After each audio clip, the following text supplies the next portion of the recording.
Yo, what is going on, guys? One more time bringing us a brand new video. In today's video, I'm going to be bringing you guys another song breakdown, where I break down one of my songs. And I'm going to be breaking down my newly released single, Skeletons, the second single off my upcoming album, Live Again, dropping later this summer. And the album was just finished a few days ago, so I'm very excited to be sharing this video with you all. And I'm super excited to be sharing the album with you all later this summer. Now, in the past ones, what I typically would do is I kind of go through the music and the vocal breakdown of how I produce the vocals, but this time I actually want to dig really deep into the vocal theory of Skeletons, and not really just talk about this is why I did this, why I did that, more talking about the journey to be able to sing the song while using the actual project file of the song to help me kind of tell the story. So without further ado, let's jump into the project file and let's break down my single Skeletons.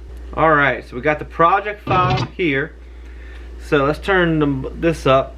And we're actually going to mute the music track right now because we're really going to focus on the vocal. So I wrote this song in September of last year, kind of in the second wave of writing for the album. There was like a couple waves. This song came from a spot of real personal spot. I think we all have skeletons, you know. It doesn't necessarily mean like this dark thing of your past that's like you're going to take with you to your grave. I mean, that's what it can mean for some people.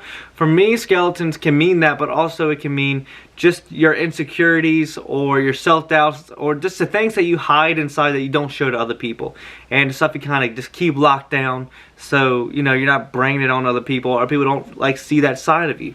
And I think, you know, this song was like the first time in my music I've really talked about avoiding myself. You know, this album touches on that idea of self-doubt, insecurities, and this song really hits on like a lot of times I get in my own way, because even when someone knows and accepts me for who I am, for some reason I get in my head they don't know who I am, they don't know this part about me, they don't know this part about me, and I try to get away before they find out. And that's what the song is about. It really approaches it from the situation of like you're new in a relationship and your significant other is like, hey, I love you for you, and you're like, no you don't know me, you don't know me. And that's what the song's about. So in the vocals I really wanted it to be very emotional and really feel the emotion. And also, this song is like a grungy rock song, so I had to bring out the rasp and the growl, but we started out kind of smooth. So we're going to start with verse 1 here. I see you coming my way, but I'm not ready to love yet. Got a lot of problems to work through before I can commit.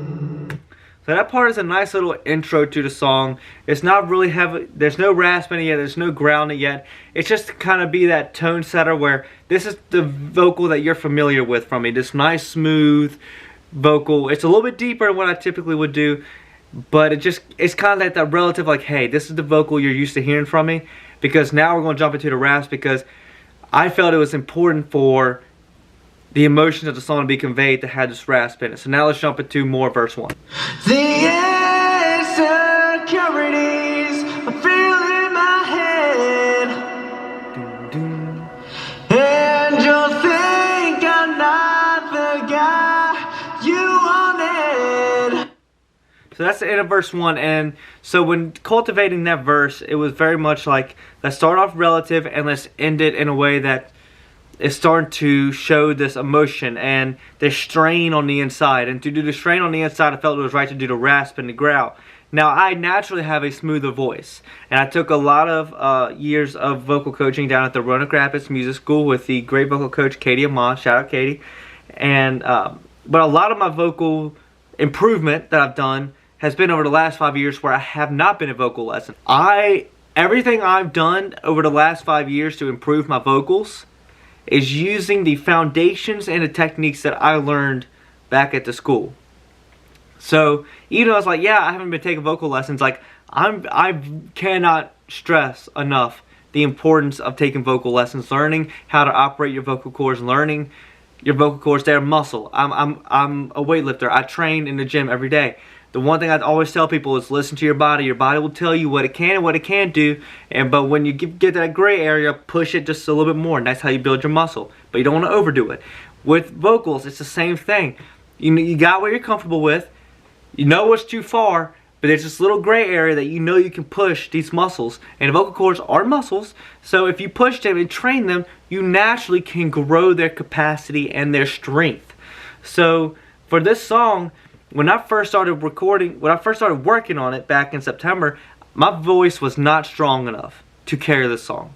It wasn't. It was close, obviously, because I wrote the song to my voice, but it was not ready yet. It was not ready to sing this song. There's videos of me singing the song early on. There's an early demo where you just see the strength is not there. September to, now, the song just came out and I finished it at the beginning of April. Well, I finished it at the beginning of May. I had to sing it almost every day for several months. Like throughout the end of last year, I sang the song almost every day, just working my vocal cords to get that, to be able to pull the rasp, pull the growl without straining the cords. If I wanted to feel like I am about to crawl out of my own skin when singing this song.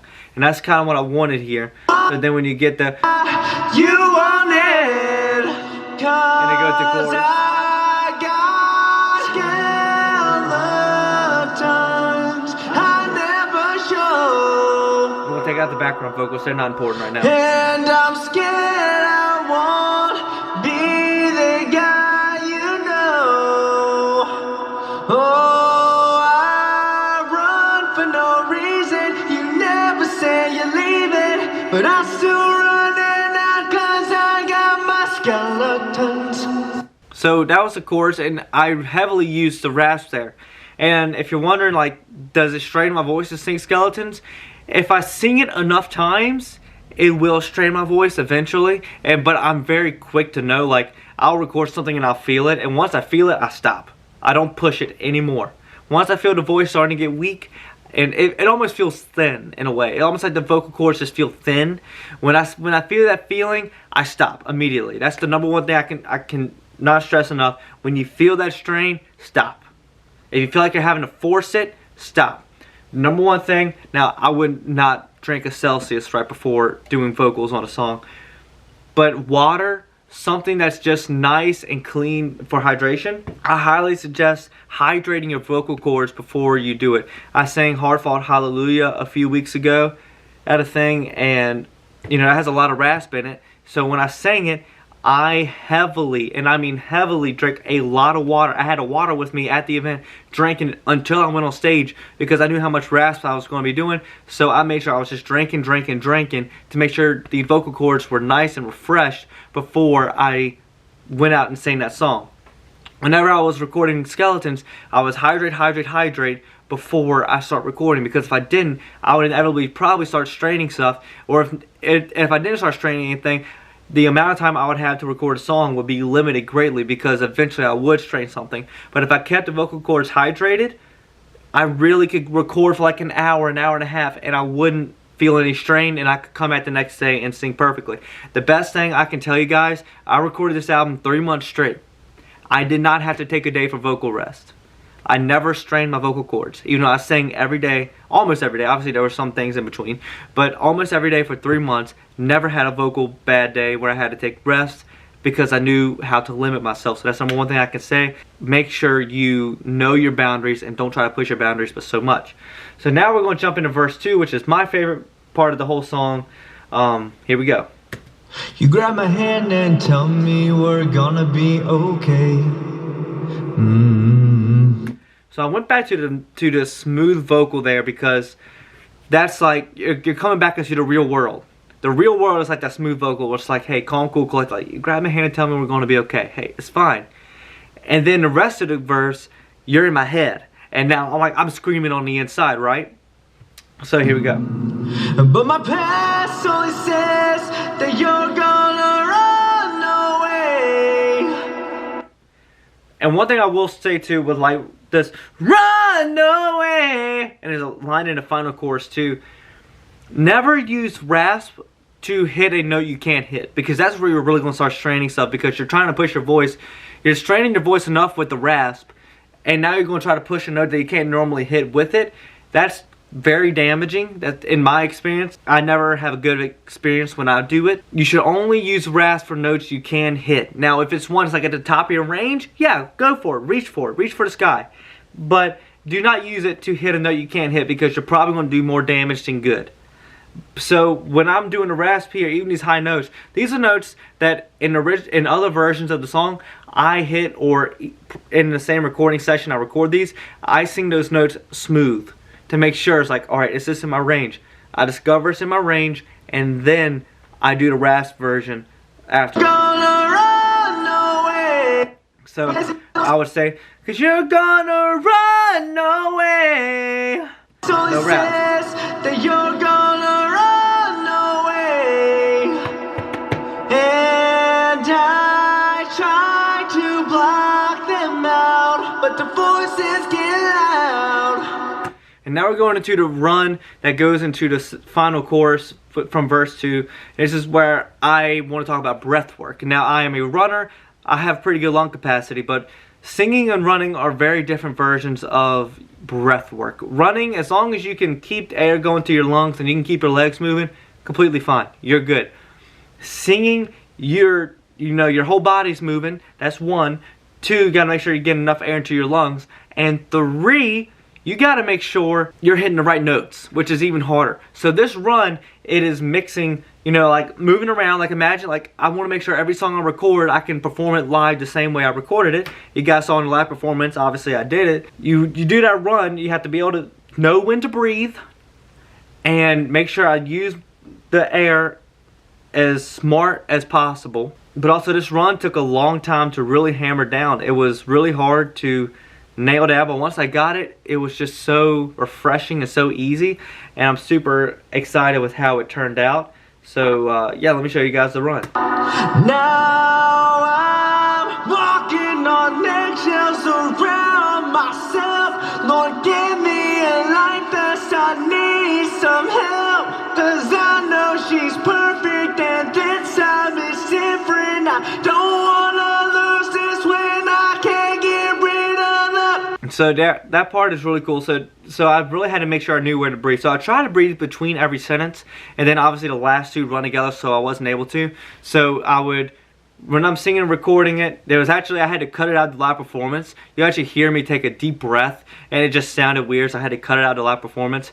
But you hear me like right before the part. Yeah, it was like, now I'm walking on eggshells around myself. Lord, give me a life vest, I need some help, 'cause I know she's perfect and this time is different. I don't wanna lose this when I can't get rid of the skeletons I never show. So the hardest thing was going into that skeletons. The skeletons was separate from the second verse, but when I did a live performance, like right there, I sing it all in one take. And I made sure, can I do this all in one take? Yes, but it took months of preparation and learning how to sing it properly. I cannot stress that enough. Learning how to sing it properly, so I was not straining my vocal cords while doing that. Like I did that, feel no strain, I feel completely fine. I could run it back if I wanted to. I'm not going to, but I could if I wanted to. Don't Here we go. wanna lose this when I can't get rid of the skeletons I never show, and I'm scared I won't be the guy you know. Fun fact, that line right here, And I'm scared I won't be the guy you know. that is the only line in the whole song that is from the first demo. Everything else was re-recorded or changed.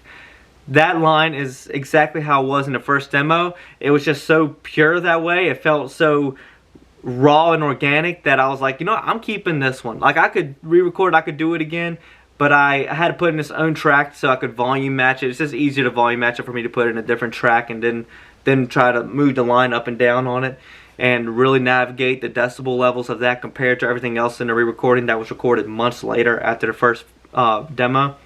But I wanted to keep it, so I put it in its own track. But yeah, I really love how that turned out, and then we go to the rest of the final chorus.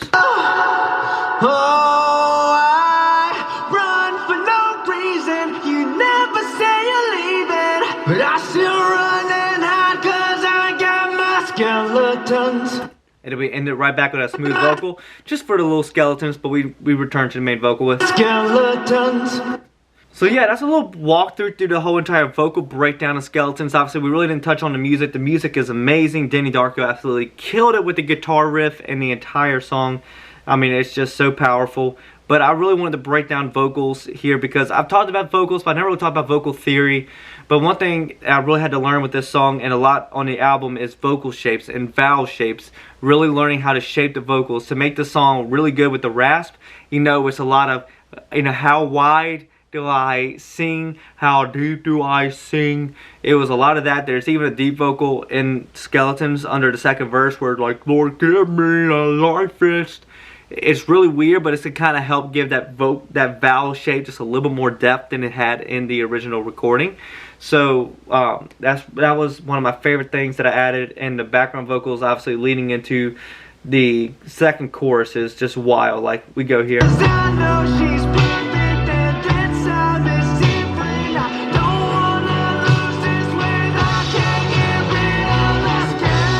That guitar, doom doom doom doom doom doom. Oh, I love it. But yeah, I just kind of want to make a video breaking that down. I want to do a video breaking down every song in some aspect when it comes to the recording process. And this one, it just took a lot of time training my voice, just like I do for a run, just like I do with weightlifting. You know, you just do the same reps over and over again, slowly start increasing the weight, or this time range in the vocals and power in the vocals and the rasp, and learning where to map it out correctly, and eventually you find the home for all of them. And it was just an amazing journey to make this song, and I'm glad that it's the second single from the album to kind of give that rock side of the album a little bit of moment to shine.